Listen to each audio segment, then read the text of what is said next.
स्वामी काज गुरु भक्ति भक्ति स्वामी काज गुरु भक्ति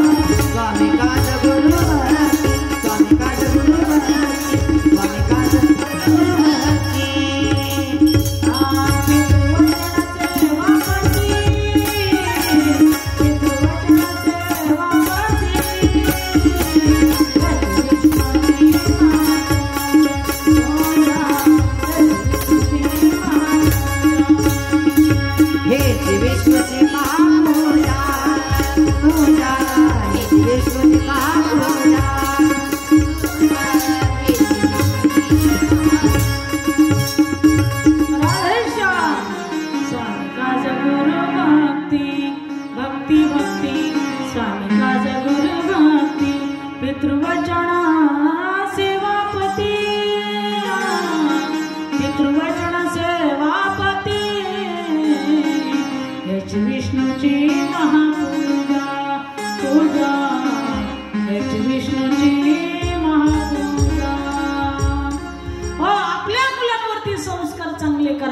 चरती श्रेष्ठ तत्ते देवी तरुजनाः चांगले संस्कार केल्याच्या नंतर मुलं चांगले घडतात। हा जगी ऐसा बाप व्हावा त्याचा वंश मुक्ती सजावा। ओ महाराज सांगतात आपला बाप कसा असेल हे सांगता येत नाही, पण पुढे त्या ठिकाणी मुलाने सुद्धा ठरवायचं आपल्याला कोणाचा बाप व्हायचं, कलेक्टरचा बाप व्हायचं का, एखाद्या संताला जन्म द्यायचा का, संन्याशाला द्यायचा का, कलेक्टरला द्यायचा का, डॉक्टरला द्यायचा का, इंजिनियरला द्यायचा का, मास्तरला द्यायचा का, एखाद्या शेतकऱ्याला द्यायचा। शेतकरी व्हा पण तुम्ही त्या ठिकाणी व्यसनमुक्त जगायला आपल्या मुलांना शिकवा, तरच त्याचं पुढचं भविष्य घडलं जातं आणि त्याची पिढी पुढची घडल्या जाती, त्याचं जीवन व्यवस्थित सुरक्षित गेलं जातं आणि दुसऱ्याची पोरगी आपल्या घरी सून म्हणून आलेली आहे ना, तिचंही जीवन आनंदामध्ये जातं।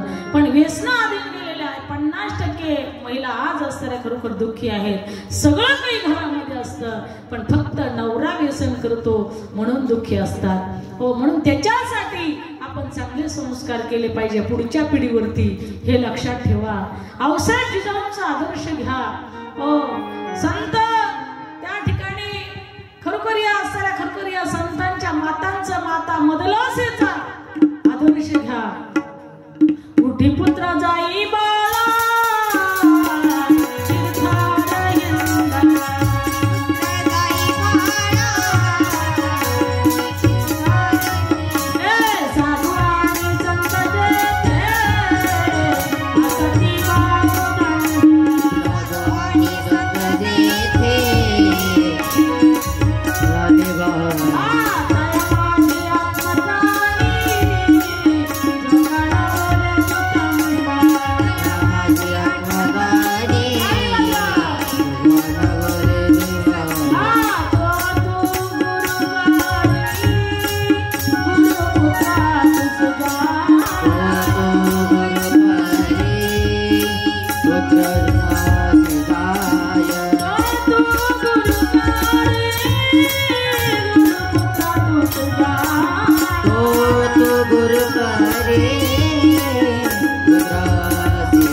हे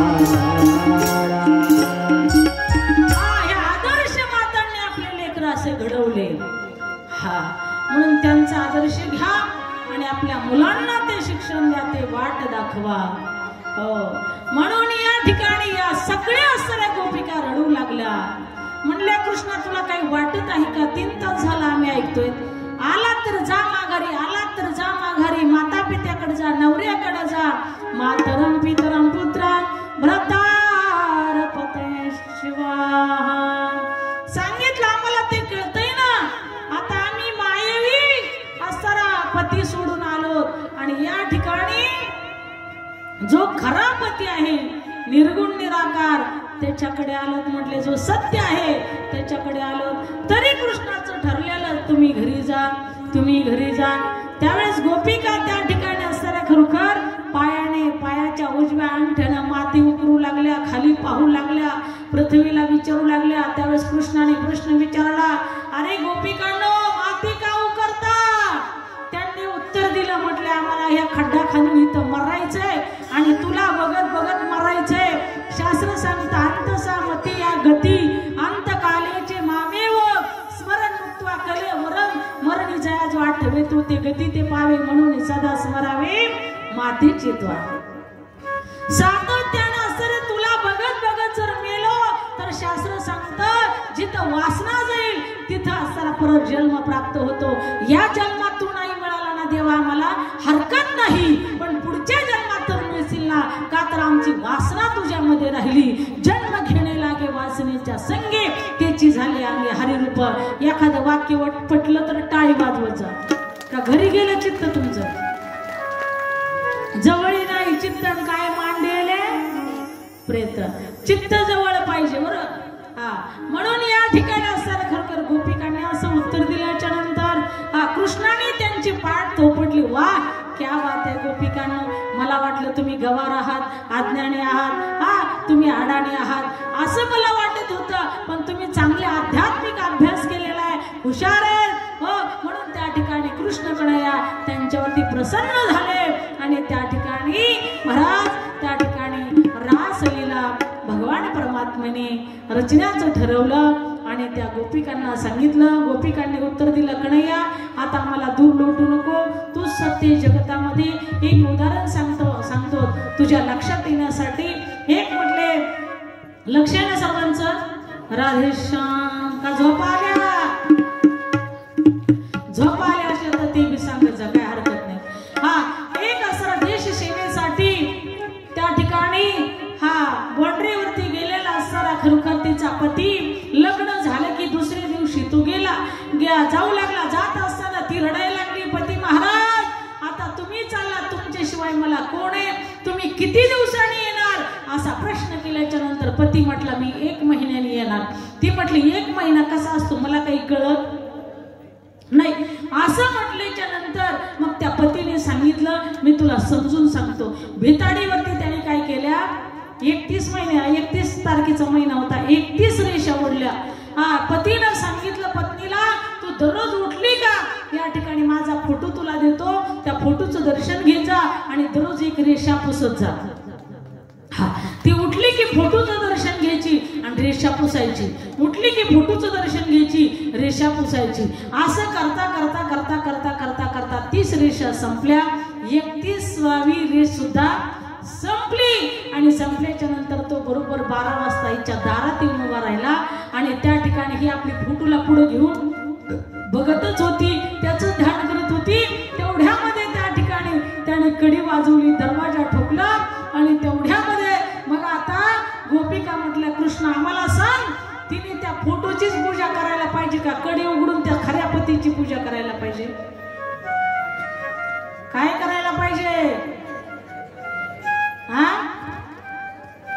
मोठ्याने बोला, ऐकू येत नाही. खऱ्या पतीची सेवा करायला पाहिजे. कृष्णाने उत्तर दिलं. म्हटल्या मग गोपिका म्हटल्या हो आम्ही तसंच केलंय. जो मायेवी पती आहे संसारातला, जो नास्तिक आहे, जो नाशिवंत आहे, त्याला सोडून आलो खऱ्या पतीकडे. तू जगाचा पती आहे ना, तसा आमचा सुद्धा आहे. पाही पाही महायोगीन देव देव जगतपती, तुझ्या भगवंताने त्या ठिकाणी शरद ऋतूच्या पौर्णिमेच्या दिवशी त्या ठिकाणी रासलीला हजारो रुपये घेतले, अनंत रुपये अनंत वेशी अवताराच्या राशी त्या ठिकाणी अनंत रुपये घेतले, अनंत गवळणी त्या ठिकाणी होत्या आणि त्यांच्या बरोबर त्या ठिकाणी रासलीला करू लागले. तुम्ही सुद्धा 10 बायांचे काय करा, असे गोल रिंगण करा आणि सुंदर पावले खेळा. उठा सर्वांनी, रासलीला करायची आपल्याला.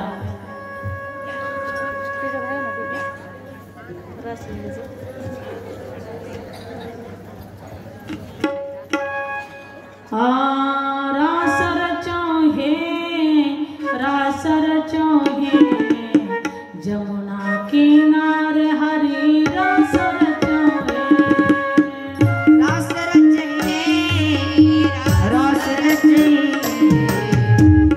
जमुना किनारे रासर चोहे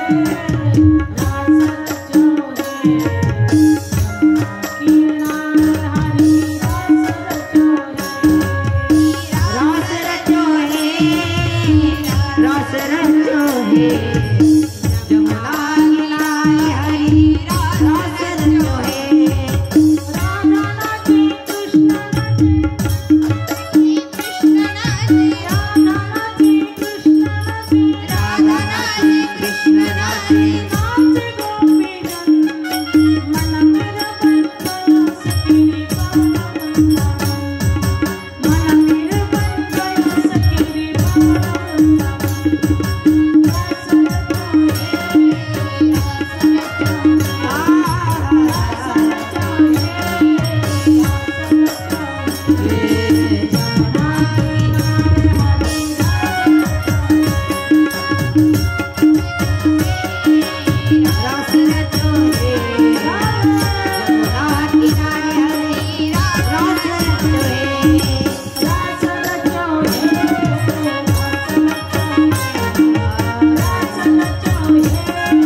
गोपाल कृष्ण भगवान की जय। हेलो हेलो गोपी प्रगायन्ते प्रलपन्ति चित्रदाः रोदसुस्वरं राजं कृष्णदर्शनलालसा। त्या ठिकाणी गोपिका आणि भगवान श्रीकृष्ण परमात्मा रासलीला त्या ठिकाणी खेळू लागले। भगवंताने अनंत रूपे धारण केले, जेवढ्या गोपिका होत्या तेवढेच भगवंताने रूप धारण केले आणि त्या ठिकाणी सुंदर असं नृत्य गायन करू लागले, नाचू लागले। नाचत असताना गोपिकांच्या मनामध्ये अहंकार निर्माण झाला। अरे बापरे, एवढा जगाचा बाप पण तो आमच्या बरोबर आमच्या इशाऱ्यावर नाचत आहे। भगवंताला सगळं सहन होतं पण अहंकार सहन होत नाही। महापुरे झाडे जाती तेथे लवाळे वाचती। गोपिकांच्या मनामध्ये अहंकार झाला, हित व्हावे तरी दंभ दुरी ठेवा, चित्त शुद्धी सेवा देवाची। आपलं हित करून घ्यायचं असेल तर अहंकार दूर ठेवा। परंतु अहंकार झाला गोपिकांना, आमच्या इशाऱ्यावरती भगवान परमात्मा नाचू लागले। याचा अहंकार झाल्यामुळे भगवंत तुरंत तिथून त्या ठिकाणी गुप्त झाले, पण राधिकेला घेऊन मात्र परमात्मा गुप्त झाले। गुप्त झाल्याच्या नंतर गोपिका इकडे तिकडे बघू लागल्या, कृष्ण नाही, इकडे पाहू लागल्या, तिकडे पाहू लागल्या, बेचैन झाल्या। कुठे गेला, कुठे गेला, कुठे गेला? राधिकेला घेऊन परमात्मा दूरवरती गेले आणि गेल्याच्या नंतर राधिकेला त्या ठिकाणी चालून चालून पळून पळून ती म्हणली, कृष्णा मला खूप थकवा आलाय, खूप पाय दुखू लागले, खूप पाय दुखू लागले। असं म्हटल्यानंतर देव म्हटले, स्कंदारुयता, बस माझ्या खांद्यावर घेतला राधिकेला। पण राधिकेचं लक्ष चित्त मन एका फुलावरती गेलं, बगीच्यामधलं। सुंदर असं फुल होतं, त्या फुलाकडे गेलं। हे कन्हैया, हे लाला, हे कृष्णा, मला ते फुल आवडले, मला ते फुल दे म्हटले। फुल दे म्हटल्याच्या नंतर देव म्हटला, मी एवढा तिच्या जवळ असून तिचं मन फुलाकडे गेलं म्हटल्याच्या नंतर तो म्हटला, घे फुल। परमात्मा तिथून सुद्धा गुप्त झाले आणि गुप्त झाल्याच्या नंतर राधिका त्या ठिकाणी रडू लागली। रडत असताना त्या ठिकाणी कृष्णाचा धावा करू लागली, कन्हैया कन्हैया रे, कन्हैया रे, कन्हैया रे जगदीश, कन्हैया रे, कन्हैया रे,